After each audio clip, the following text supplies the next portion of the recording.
when you look at your programs as vehicles versus the programs being the mission, they are not, right? Your programs are not the mission of the organization. They are vehicles that are moving you towards the mission. And each vehicle has the ability to take you faster, slower, further, higher. Just depends on what it is. Some of your programs are going to be bicycles. They can take you a ways, but it might take you a while, right? Some of your programs are going to be cars. They can get you where you want to go, but they have limitations as well. They can't drive across water yet. They can't fly yet. So they may take you a distance, a really long distance, but they might not get you to the mission. Because I envision the mission as some isolated island way out there surrounded by water, right? Some of your programs are airplanes. They could probably land you on the island, but it's probably going to take a while, right? And so when you're looking at your programs, you can literally bucket them. These are our bicycles, these are our cars, these are our airplanes, okay?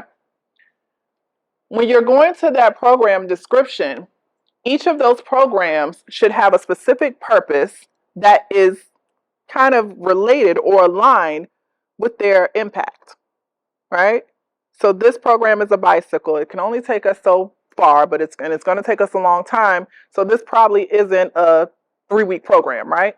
That's probably a 12-month program that is step by step getting us to where we need to be, to a milestone that then moves us closer to the mission. Making sense? Okay. So I say all that to say, because I want you all to make sure that when you're describing your programs, because again, I looked at this RFP, and one of the things that is going to be most important for improving your responses is relevance in relation to the mission, not relevance in society, right? We all need mentors. We all need food banks. We all need those programs. What is this program's relevance related to the mission? How is it moving the mission forward? And then that also ties into potential impact. And then setting gettable goals. One of the questions in the RFP, I believe, is what are the objectives for this program, right?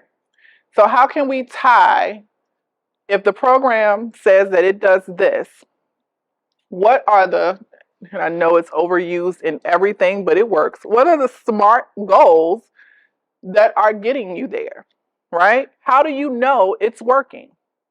How do you know when you've reached a milestone? Have you created milestones? What are they? What's the measure of success? How do you know this thing is working and making an impact in the community? And most importantly, in your program participants' lives. Any questions here? High-level questions, because remember, we're going to have a deep Q&A in a little while. All right. Keep forgetting that the clicker is this way, not this way. Hold on. So let's talk about improving that organizational summary. When you take a look at it, when you take a look at your organizational summaries, do they meet this criteria? Do they clearly explain what need your organization seeks to meet? Back in school, we call that a problem statement, right? What's the problem that you seek to cure? How do you plan to meet that need? Do you have what you need in order to meet the need? Meaning, do you already have the resources, right? Do you already have the resources and now you are asking for supplication, right? You're asking for more resources to help you meet the need. And what do you intend to achieve with additional resources? That could be really simple. Right now, we have enough resources to serve 10. With additional resources, we can serve 20, right? But how are you articulating that? Is it, well, we just need money? Well, how much? And for how many? And how far will it go? Right? And all of that is not jammed into the organizational summary because y'all do have character counts and word limits. but it should be beginning the conversation. I should know enough about the organization to know what you're already doing, what impact you're already making, and how you could benefit from additional resources. Should give me a history of the organization. You can't just pop up out of nowhere and go, give me your money. How'd you get here, right? What's the story behind this mission? Because we all have one. What's the mission and vision? You all probably can recite those off the top of your head. What are all the programs happening here? In this application, you're probably asking for funding for one program, but are there more? Back to that vehicle model, right? If you have this one program and I can tell that this one program is a bike, do you have any cars? Do you have any trains? Do you have any airplanes? Do you have other programs that are also moving the mission forward at different speeds and at different increments? What problems do you address? Major accomplishments. This is something that I don't see enough in grant proposals. What have you accomplished? Have you reduced recidivism rates? Have you increased GPAs for your students? What successes have you experienced as an organization, even if you're brand new? It could be forming your board. You've gotten a dynamic board on together. They have met. They've built a short-term strategic plan. What are the accomplishments? What have you done besides look for money, right? And then what is the organizational structure? Every nonprofit is not equal. Are you volunteer-led? Are you staff-led? Are you board-led? Is your board a working board or a governing board? How is this organization managed? Any questions here? All right. So now we get to the fun part. Let's review 3 organizational summaries. Who wants to volunteer? Don't try to turn your heads.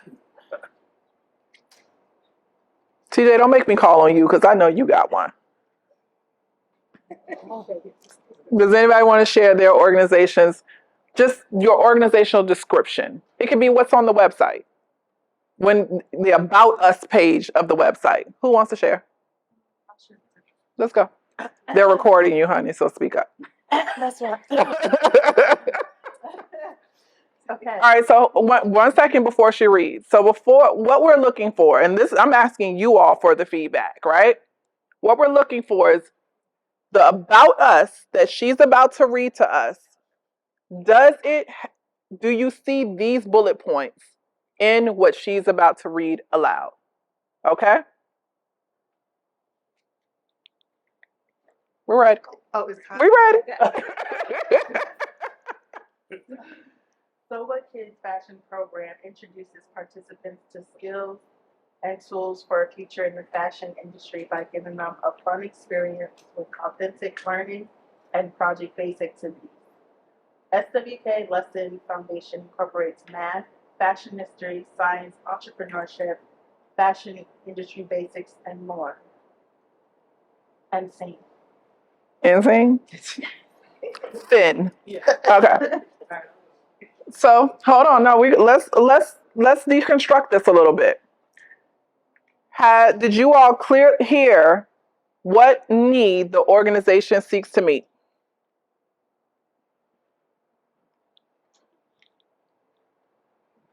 Y'all can say no. It's okay.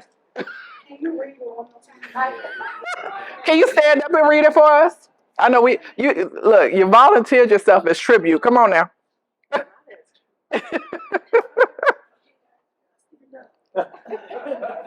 Okay. So What Kids Fashion Program introduces participants to skills and tools for a future in the fashion industry by giving them a fun experience with authentic learning and project-based activities. SWK Lesson Foundation incorporates math, fashion history, science, entrepreneurship, fashion industry basics, and more. What need does the organization seek to meet? think they want to give kids the opportunity to learn about fashion, but also teaching them some educational aspects too. Is there a need for that? You know, In the work? Is there a need? Yes. Yeah. Yes. Okay. All right. So we know what need she seeks to meet. How has she met that need? Or what's the plan to meet that need? Creating fun, project-based experiences. Okay. All right. Y'all heard that. What's the history of the organization? We don't Don't know. How did we get here?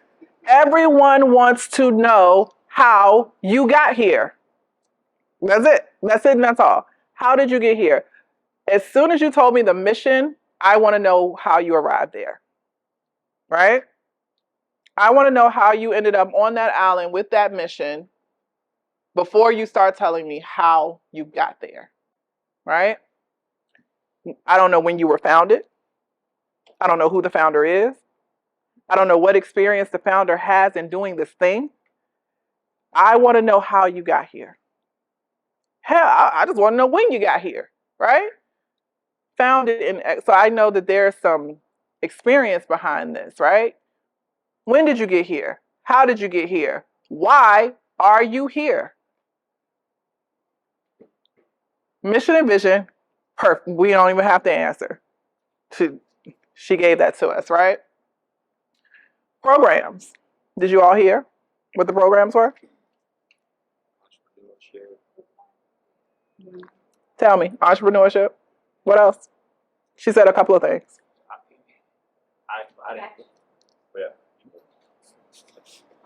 Fashion. I hear branding, like creating a brand. Mm-hmm. Anybody else? Is she creating like engagement by making the programs fun? But how? What did you all hear? A formalized program, or did you hear end results? They're end results. They're going to know branding. They're going to know fashion. They're going to know entrepreneurship. But how? Is she going? I could hand out books that would do that. I could give you a workbook in an online course. I could stand in front of you and teach it. What a program is a formalized activity or set of activities. Okay? So let's keep that in mind when we're listening for the programs. A formalized activity or set of activities that have an outcome or an output. A set. You're gonna see. You're gonna have a chart that tell it to you. Don't worry about it. You're gonna have a chart. Y'all are gonna get these slides. Did we hear any major accomplishments? Nope. And what about the organization structure? No. Right. Typically, y'all will notice it every time. If there's no history, we'll never see these two. Because you are not telling us about the internal structure of the organization. If you haven't told me when you were founded, who you were founded by, where you were founded, where you served, you ain't never gonna make it here because you are not giving me the internal structure of the organization.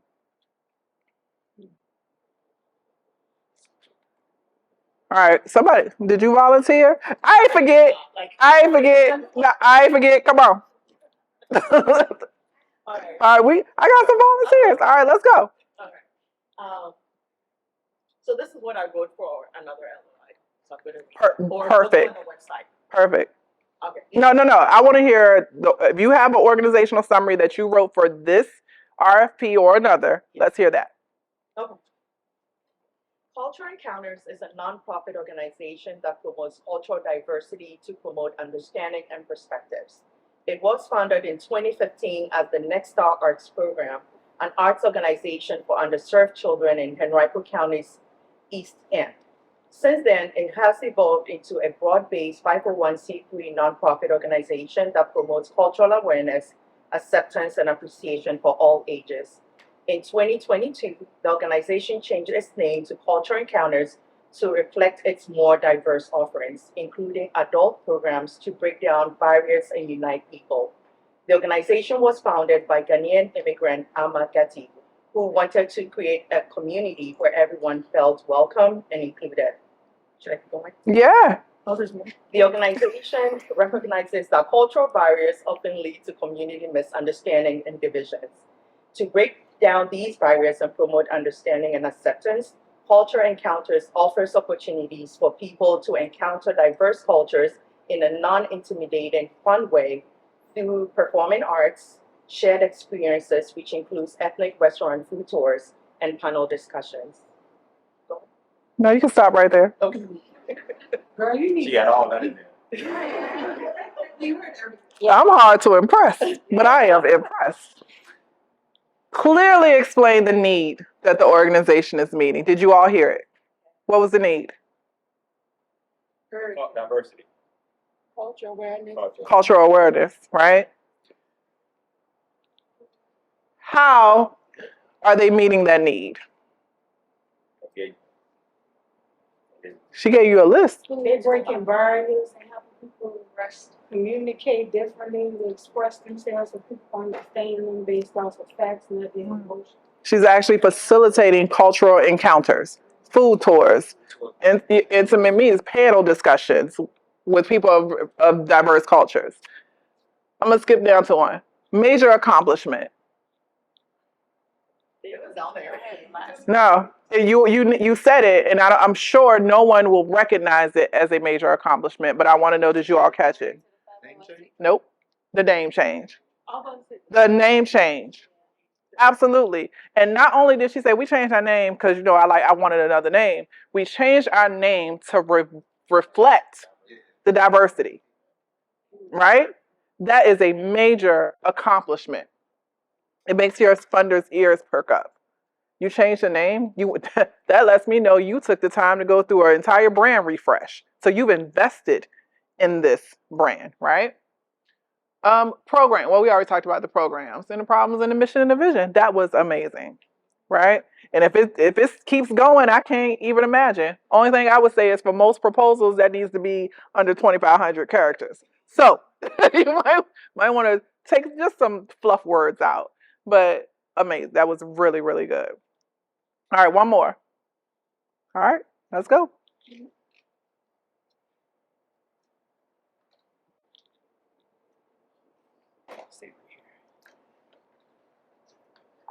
I want my back turned. Is that okay? Antoinette is so naturally soft spoken, so y'all make her speak up. Should be loud, right? Mm-hmm. Okay, all right. I'm Antoinette Padilla, professional athlete coach, founder of Extreme Fitness and Nutrition. I hope this message finds you in great spirits.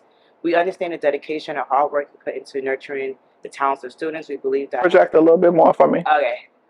We believe that our collaboration can enhance complement your efforts in an incredible, awarded way.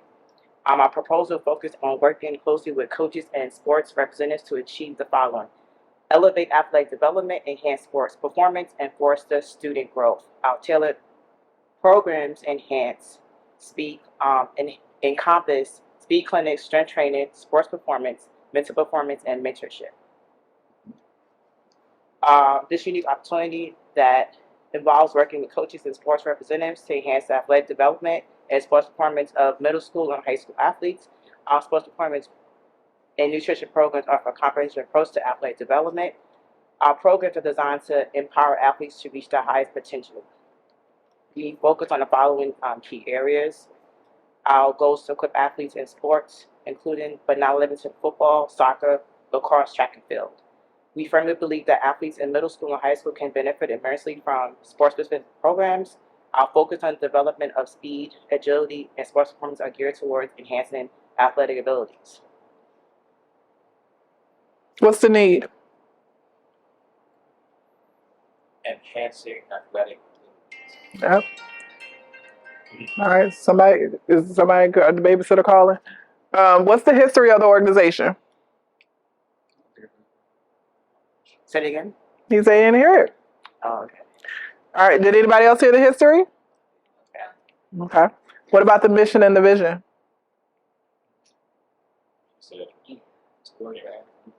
To work, yeah. Yeah. So the problem is directly tied to what the mission and vision is. We want to improve sports performance in young athletes. Programs. Speed training, what else? She named a couple of them. Agility, things like that. Major accomplishments. Antoinette, I know I'm going to hop on her in a minute about that, and I'll tell y'all why. Organizational structure. Didn't hear that. First thing I want you to do, and this is so like off the topic, you cannot start with the introduction of you. Gotcha. Please note, your organizations are public entities, public charities. You are separate from it. You can be the founder, right? But I typically am not introducing myself before I introduce the organization, unless like I did this morning, when I introduced myself first. But on paper, you introduce the organization first. Your role in the organization comes in the history. Founded by, right? Antoinette is a student of mine, so that's why I'm picking on her. Antoinette is an Olympian, y'all. Exactly. Not only an Olympian, a historic Olympian. What are you? Tell them. Track and field and bobsled For what? for Puerto Rico.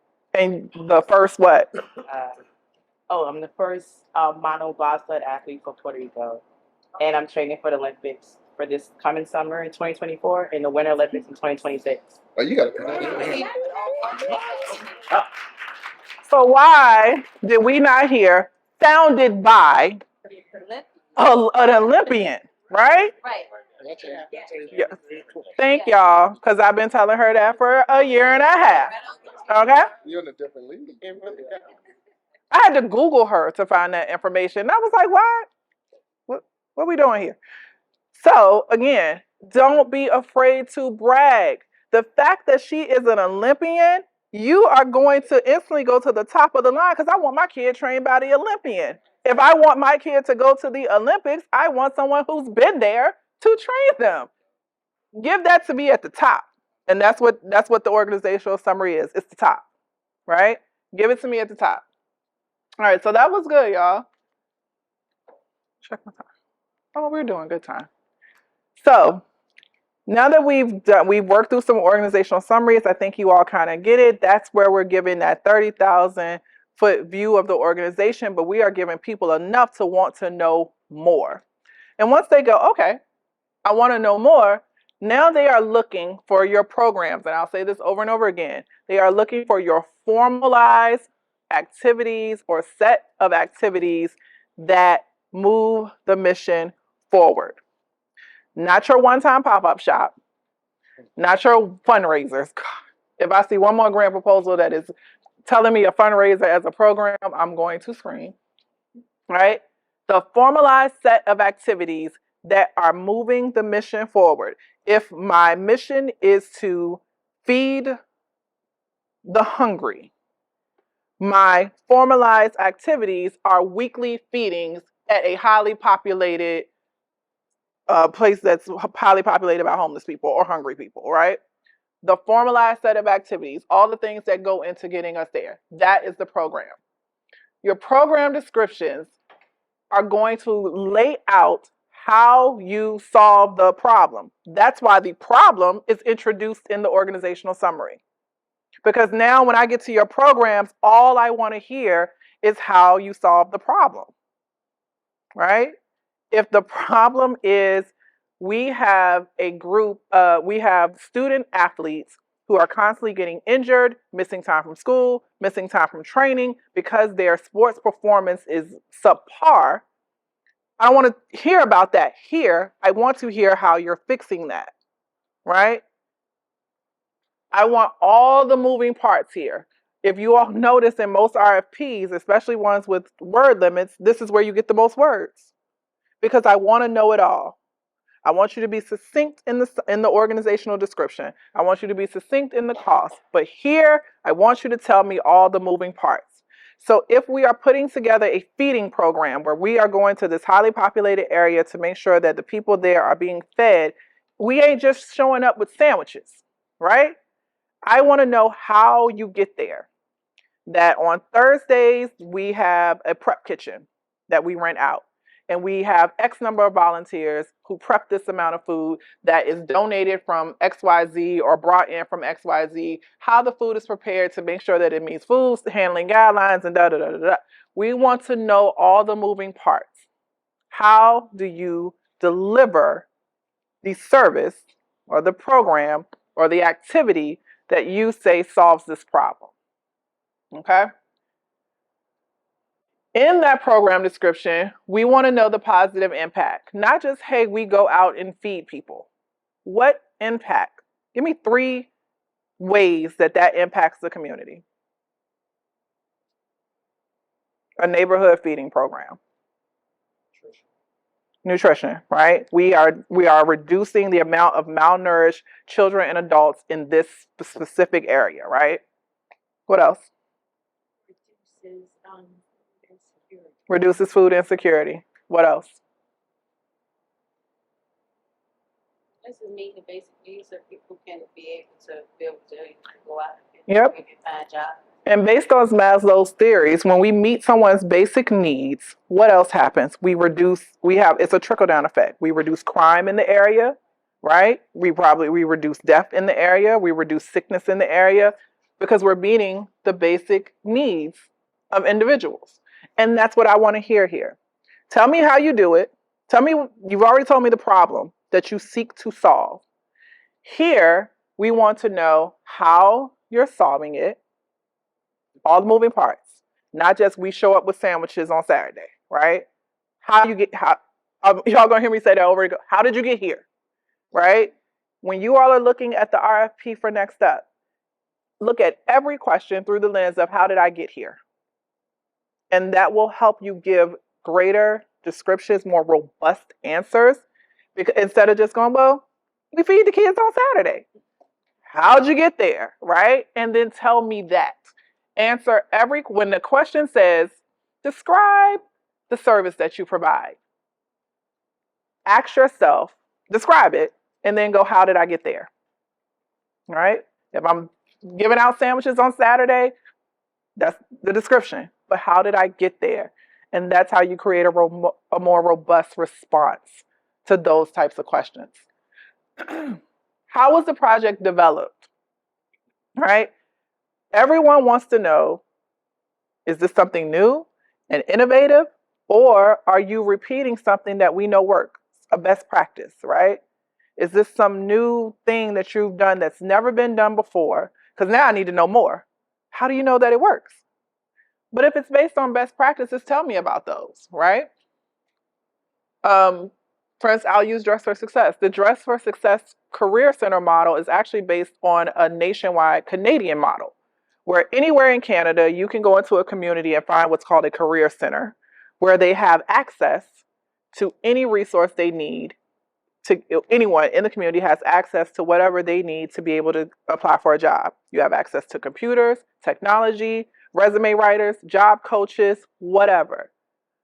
Dress for Success took that model and was like, oh, let's put that in each one of our individual affiliates so that any woman that walks in our door who needs clothes also has access to technology and coaching and things like that. There's typically not anything new under the sun. Even if it is innovative, it's typically based on something, right? Tell people that. Please don't let funders believe that you came up with the concept of handing out sandwiches on Saturday, because they know that you didn't, okay? Tell them why you know this works, right? Where in communities has it been done before?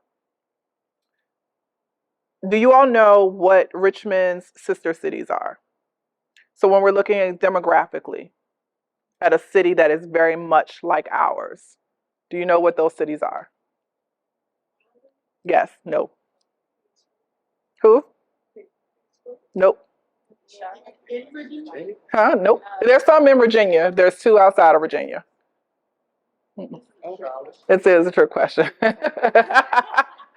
If you are looking for cities that are demographically similar to Richmond, you want to look at Memphis, Tennessee, Baltimore, Maryland, and Norfolk, Virginia. And typically I'll tell people, when I have clients who are struggling with, has this been done before or is it a best practice? Look in those cities to see if it's happening and if it's working. Because if it's happening there and it's working there, it will likely work here because the demographic makeup is very similar. Okay? Now there's so many people moving. It is changing. It's changing, and that's how Memphis ended up. And I was in a meeting with the city's economic planner, and she is very, very focused on Nashville now too. Our makeup is Nashville's makeup is starting to mirror Richmond's. Not quite there yet, but there are a lot of companies. The same way we had that influx of companies come into Richmond, and Nashville is experiencing that now. So their demographic makeup is probably going to start mirroring ours. But for now, and for the last few years, I've been able to look inside of Baltimore, especially for recidivism programs. So if you work in programs where you are trying to reduce recidivism, Baltimore right now, where recidivism, that is returning to prison or jail after being incarcerated. There's a churn rate on that. So if someone has been recently incarcerated, the measurement of how long they stay free before they're reincarcerated. I deal in that with women because recidivism rates in women are typically higher. So when you're looking at different things like that, take a look at those cities for your program. Say that. Recidivism rates in women are typically higher. Like repeat offenders? You think it's men because you all believe that men typically are offenders more than women. There may be more men in prison, but more women return to prison after incarceration than men. Typically because women are in jail for, we got plenty of time. Typically women are incarcerated for crimes of need. So a woman is going to prostitute, sell drugs, or write a bad check because she needs to take care of her children or herself. When she gets home and can't get a job, it's easy to just go back and prostitute. Yeah, it's easy to go back. And resources are limited for women on this side of incarceration than men. Most men can leave federal prison with a CDL. No women prisons offer that. Not in the great Commonwealth of Virginia. All right. So yeah, recidivism rates are typically, and I will say Virginia because this is my spit lane. In Virginia, recidivism rates among women are higher because most women, and remember, recidivism doesn't matter how long you were incarcerated. So if I'm picked up prostituting and I just do 72 hours and then next weekend I get arrested again, that's a return, right? That's a return. So typically the rates are higher. So just a note, Norfolk, Baltimore, Memphis right now, if you are looking for best practice models to align against or to research. Because looking at a program that does what you do in LA, it may not work here. The demographic is so different, right? You need to look at cities where the demographic somewhat mirrors the city where you are to say this thing works here and will likely work here. All right. If you're currently operating the project, so this is something almost all of you are actually doing the thing that you're proposing, right? Explain why this should be continued or expanded.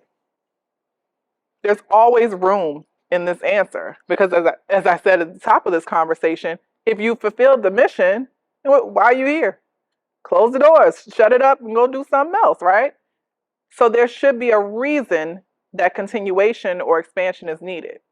Did the population of the neighborhood that you serve drastically increase and now you need to be able to provide more because more children are coming into this neighborhood? Whatever it may be, explain why you're seeking to continue or expand on that program. All right. This is where I told you were going to have what I kept saying about programs. So this is what I call the program design matrix. When you all are designing or describing your programs, they should essentially have all of these parts. You should be able to look at that program description and find the inputs, the activities, the outputs, and the outcomes. Yes. We're getting these slides. hmm Yeah, I made these slides especially for y'all, so y'all can have them. So inputs are going to define the resources needed to administer the program. So remember, I asked, are you doing it? Do you have everything you need to do it? It should be clear in the program description. So maybe we're doing, so maybe we're doing entrepreneurship training or fashion training. I'm guessing you sew. We'll talk later. All right, so does she have everything does? She need a subject matter expert? So maybe she's doing the sewing part, but not doing the entrepreneurship part because she really needs to be able to hire a subject matter expert, right? So then we're going to do this. Here's what we're doing now. But because we don't have all the resources we need, here's what it will look like when the program is fully resourced. And y'all please use fully resourced and not fully funded. Can y'all promise me that? Don't use fully funded. No nonprofit is ever fully funded. But you could be fully resourced for a time, right? Where you have all the staff you need and you have all the things. Use fully resourced because fully funded means y'all can't survive without money. We have volunteer-led organizations. We have in-kind donations. There are other ways to move the program forward without cold hard cash, even though cold hard cash is beautiful. Activities. Are you able to identify how the program is carried out? There is what I said again, the formalized set of activities. Meaning, is the entrepreneurship training a one-day thing, a weekend thing? Is it a 12-week course? Is it a 12-month course? How is it carried out? What are the actual activities? You all give out sandwiches on Saturdays. Great. Do you do it one Saturday a month or every Saturday of the year? Right? What are the set of activities? How is it carried out? Outcomes, which are very different from outputs. In your own words, can someone tell me the difference between an output and an outcome?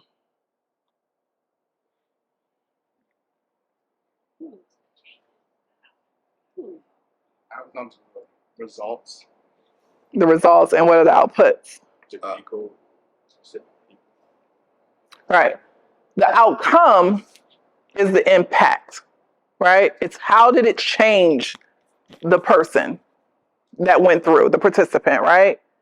The output is kind of like the influence.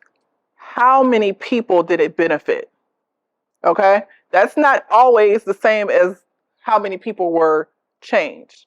So, example is, I'll give you an example of a NextUp provider that I talked about in another grant writing course. I can't think of the name of the nonprofit, but they teach underprivileged children how to swim, primarily from African American neighborhoods, because we all know that is a rampant stigma in African American communities that children, what is it? No, it's something to do with fish. You know what I'm talking? It's got fish in the name or something. It has something to do with water or fish in the name. His output, let's say they serve 20 kids in a summer. 20 children learn how to swim. That is an output. But 20 families are also influenced because now either someone else is going to learn how to swim. I didn't know how to swim until I had my daughter. Once she learned how to swim, what does it benefit her for her to know how to swim and I not know how to swim? So I got my big butt in the pool, right? That is an output. Families are influenced. More people are learning to swim, Outcomes that impact the program has made. They reduced drowning by 20 children. 20 children now have a reduced risk of drowning because they know how to swim. See the difference? Mm-hmm. The impact versus the influence. How many people did it touch? How many people did it change? And outputs are more like influence. How many people did it touch? Right? These 20 kids know how to swim. That's a direct output. 20 kids learn to swim. The outcome is more like the transformation. We reduced the risk of 20 children drowning. That's an outcome, right? So remember, outputs are how many did it touch? How many did it touch? Outcomes are what change, it's impact. What impact did it make? That makes sense? So remember and proposals will try to trick y'all up because sometimes they will ask, what's the output? Or what's the desired output? And then the next question will go, what's the desired outcome? And y'all will copy and paste the same answer. And you want to know how I know that? Because I read grant applications. Okay? Y'all will copy and paste the same answer because you're like, oh, it's the same thing. No, it's not. This number could be 100. This number could be 20 for the same exact program.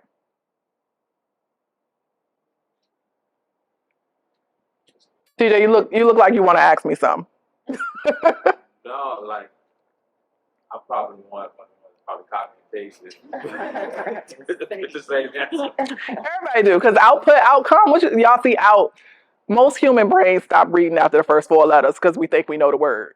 So y'all see out, and you think it's the same thing. All right? No, output is, just look at it.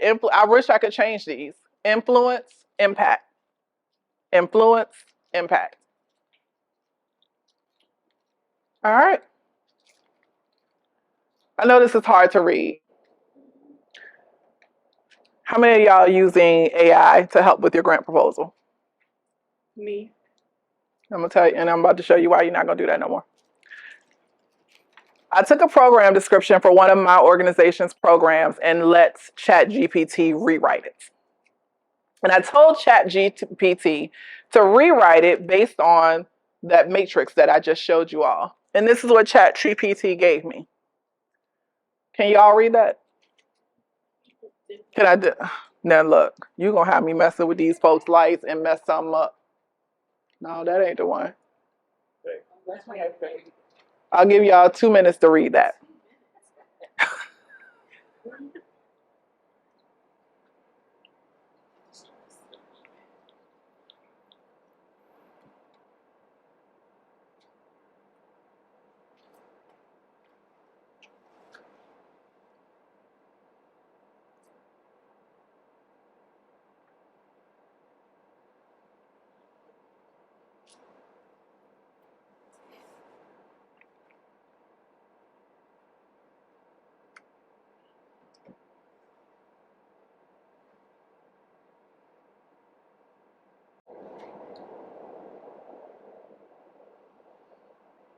All right, y'all ready? All right, you just keep it. I'm gonna flip back here for a second. Tell me what the inputs are for We Academy.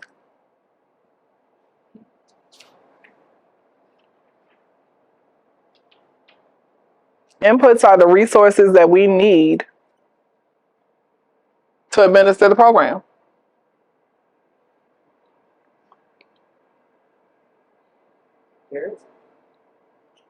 It's not there.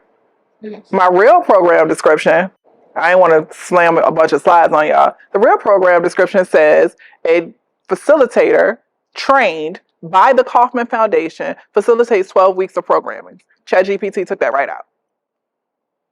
Because ChatGPT in real time doesn't understand what an input is, right?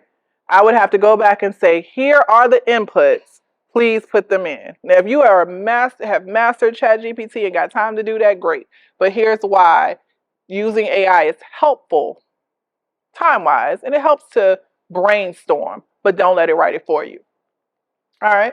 So we see that it took the inputs out. What are the activities? This one it got right.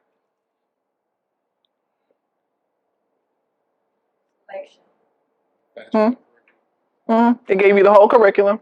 It gave you all the critical lessons, 12 weeks of classes. Those are we do 12 weeks of classes that cover these topics. So I got the activities right. What are the outcomes? Oops, I don't know.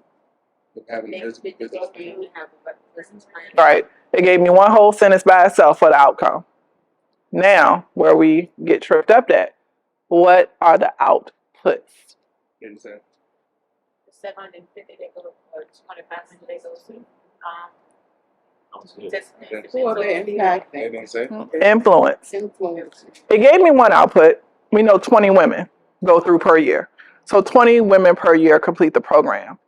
But in my real program description, it tells you that for every woman, because the program is designed to move women above the poverty line, the federal poverty line. For every woman, studies show, for every woman that is raised above the poverty line, 6 people then move above the poverty line with her as a result of her moving above.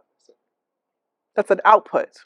So if those metrics are true, my influence is really 120. 20 is a number. Great. That's how many women were served.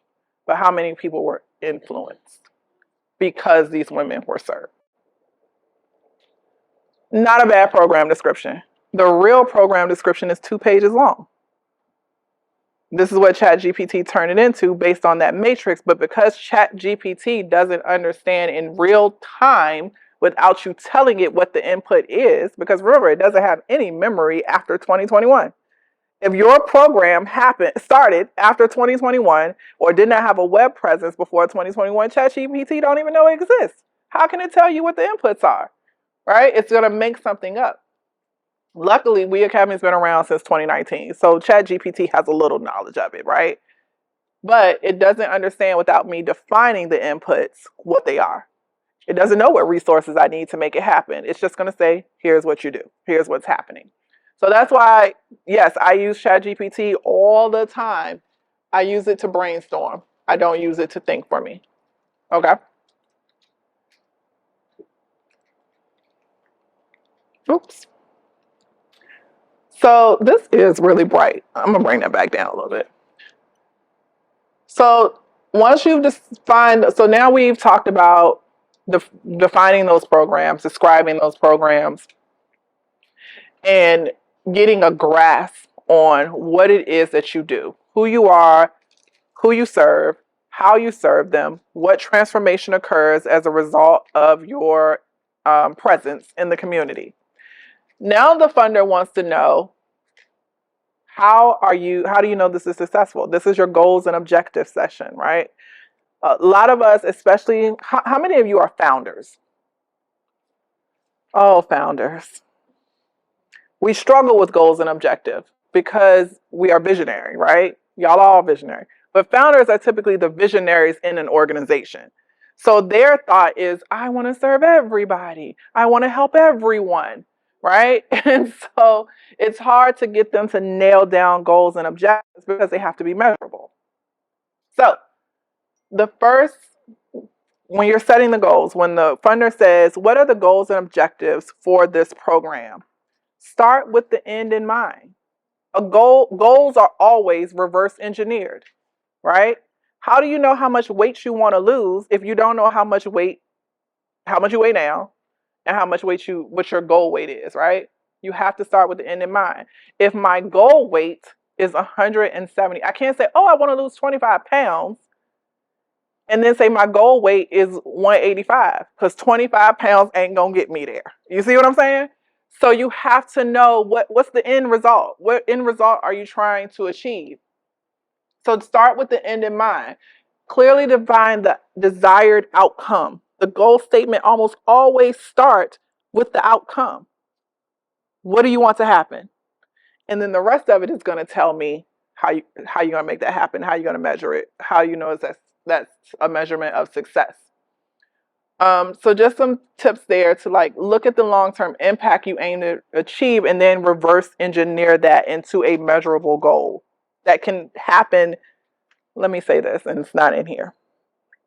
Your goals and objectives in a proposal are based on the time that this proposal covers, not infinity.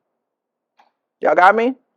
So if your goals and objectives are to serve 5,000 people throughout the life of your program, and the proposal only covers this coming school year, can we back into some math, right?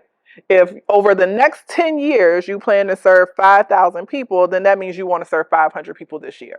The goal in the proposal isn't going to be the 5,000. It's going to be the 500. Proposals are only concerned with the time frame that they are covering. If this funding is to be used in this coming school year, the goal and objective is what do you want to accomplish this school year, not over the life of the organization. And I know some of y'all looking at me like, you had to say that? Yeah, because I see it. People, we want to serve 1,000 people. You want to do that in the 6 months that this proposal covers?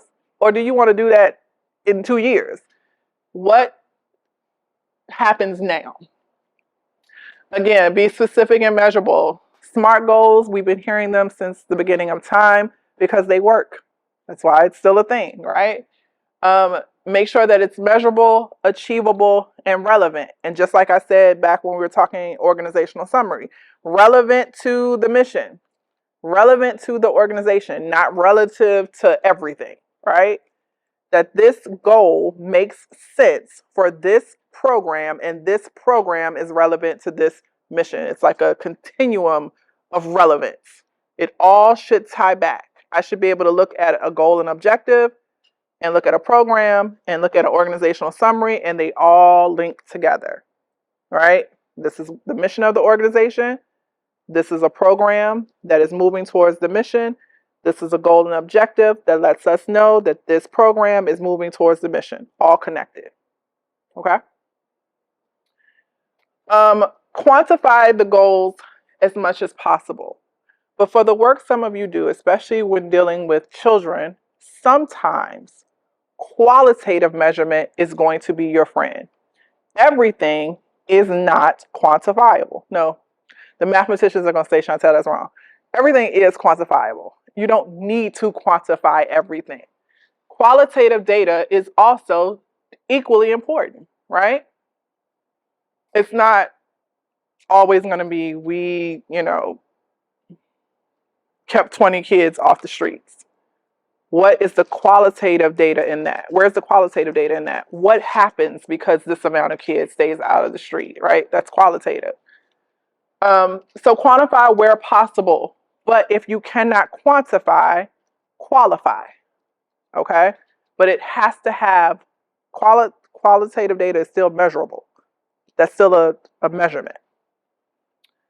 Make sure you align with the stakeholders' needs. How many of you have went back and read NextUp's mission, vision, purpose, and organizational summary?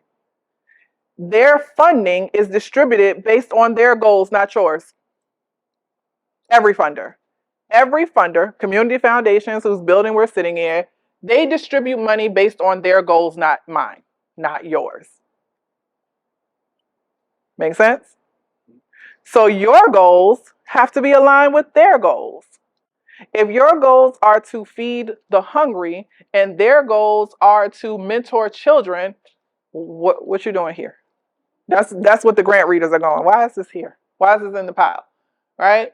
Align with the stakeholders' needs. Whenever you start a proposal for any funder, your research should begin with the funder. What are they interested in? And typically you're there because you fall in their focus area, right? So, okay, they want to mentor children, you mentor children. But what are their goals and objectives around mentoring? Are they aligned with the goals and objectives of your program? They may not be the same just because you're in the same area of focus. And this is typically where grants get denied. And people go, well, y'all give money to all these other places that mentor. Because y'all have done it, because I've done it, right? I'm like, well, y'all gave money to somebody to do the same thing we do. My goals and objectives were not aligned with their goals and objectives. Every funder, NextUp included, issues an annual report and typically publicizes their strategic plan. Go read it so that you know what their goals are. Because they're not going to stray from their goals just because your proposal is so amazing, right? So make sure that your goals, the goals and objectives you identify in your proposals, are aligned with their goals. Use theory of change or logic models, right? And that your logic model is that circle I gave you. That is a logic model. Does it encompass all of these pieces? Could be just that simple. And then engage your stakeholders in goal setting. How many of you survey your program participants? Need to see more hands than nods. How do you know what they want? You have to ask. Your program participants are organizational stakeholders. You all mostly serve children, right? Everybody in this room mostly serves children. Are you surveying parents?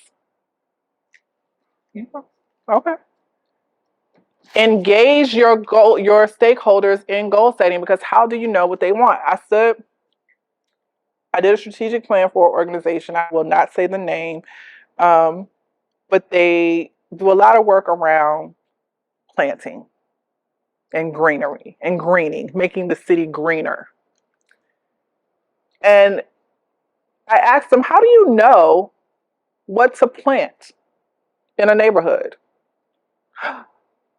And one of the original board members said, well, that part of Richmond's climate is very akin to the climate of some place in Africa where this tree grows organically. And so that's why we grew it there.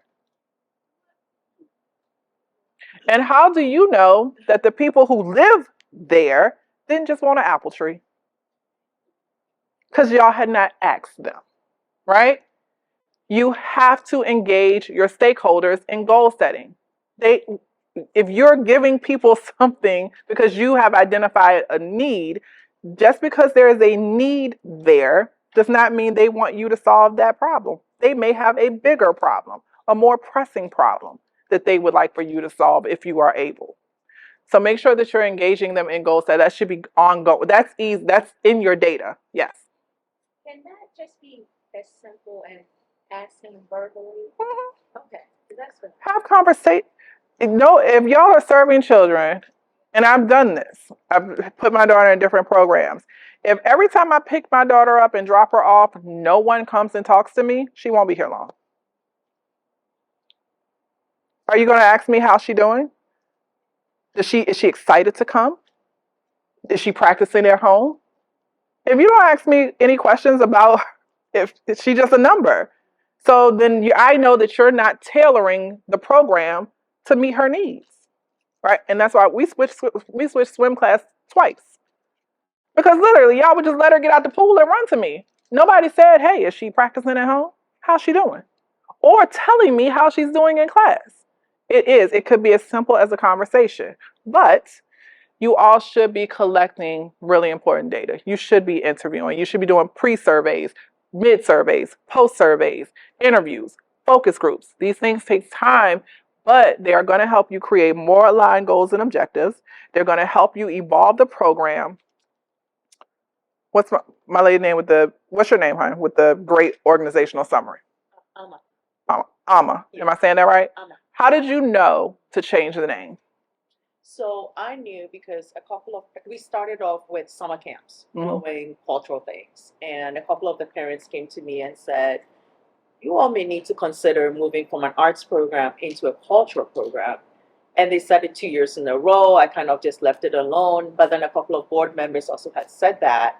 And then we noticed that for the regular program, we'll have like 15 kids show up. But when we did the cultural camps, we'll have like 55, 60 kids show up for that. Who told me that's what they needed. Data.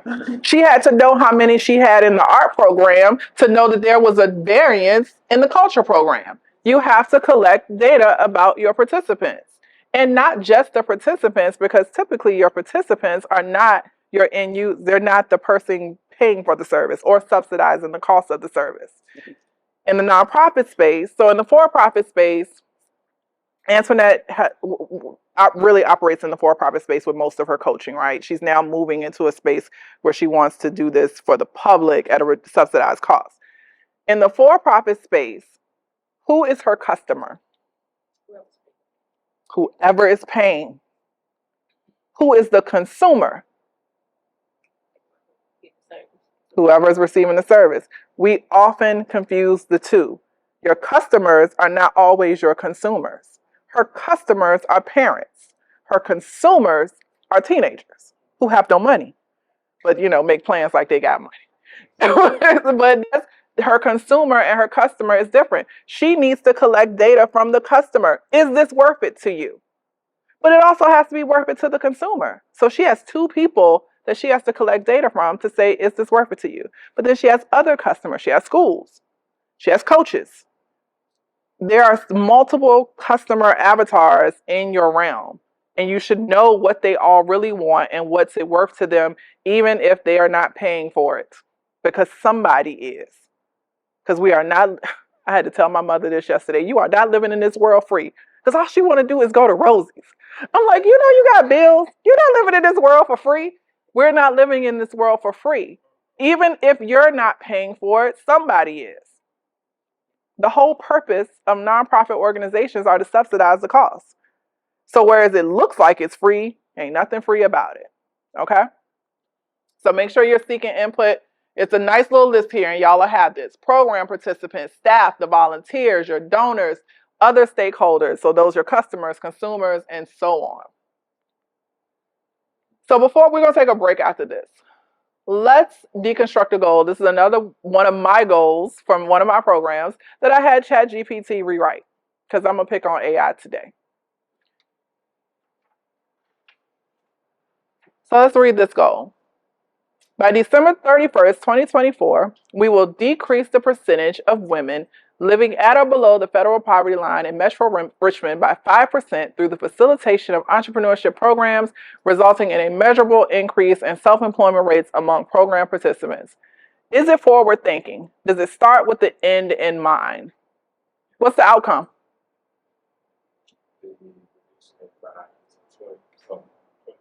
Yeah, the outcome is we want to reduce women, the percentage of women, forget about the 5%. The outcome is to reduce the percentage of women living at or below the federal poverty line. Hard stop. And what in Richmond? Hard stop. All right? Is it smart? So is it measurable? Is it relevant? Is it attainable? Probably. Is it timed? All right.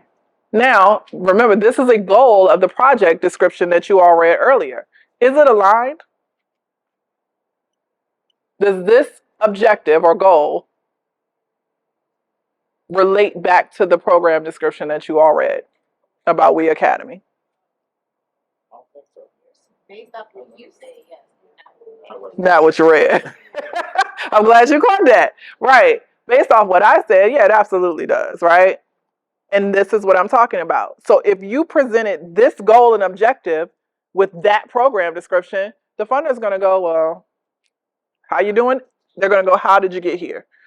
How are you going to do this with what you described to me? And this is why they must be aligned. Right? Is it logical? Does it show a clear, and when I say logical, what we mean is not does it make sense, but does it show a clear path from beginning to end? This is the outcome, and here's how we're going to get there. Read it again. It does. We're going to do this way, through the facilitation. It's logical. So I don't just say, we're going to decrease the percentage of women living at or below the federal poverty line, period. I tell you, here's the outcome, and here's how we intend to do that. And is it engaging? Does it make you want to say, wow, I'd love to see that happen? 5%. 5% is a big number when you're talking about a whole city, right? 5%. Whoa, is that engaging? Does that make you want to go, let me read more? How are you going to do this? What are the numbers? Because in my original program, in the original program, it tells you how many women in Richmond are living below the poverty line. So then when you read this number and say you're going to decrease that number by 5%, whoa. Right? But ChatGPT put that 5% because I don't put 5%. I put 20 women, not 20%, 20 people. We're gonna move 20 people above that line 1 year at a time. In 5 years, we've moved 100 women, which is really only like 0.1% of the women living in Richmond below the poverty line. So that's what a goal looks like, a fairly decent goal. All right, so 11:30, I hit it right on the head. So we're going to take a little break, let y'all stretch for a minute. When you come back, we are going to have our what I call intentional Q&A session. So whatever questions you've written down, so on and so forth, and then you can even pull out your proposals and we can do Q&As over those. Or you can pull out the RFP if you haven't actually started writing it, which I hope that y'all have because it's due in like 7 days. So you should at least have a draft. pull those out. So take some time, use the bathroom, grab some food, pull up your RFPs or the actual outline, and we will have a session over those. Let's come back at 11:40.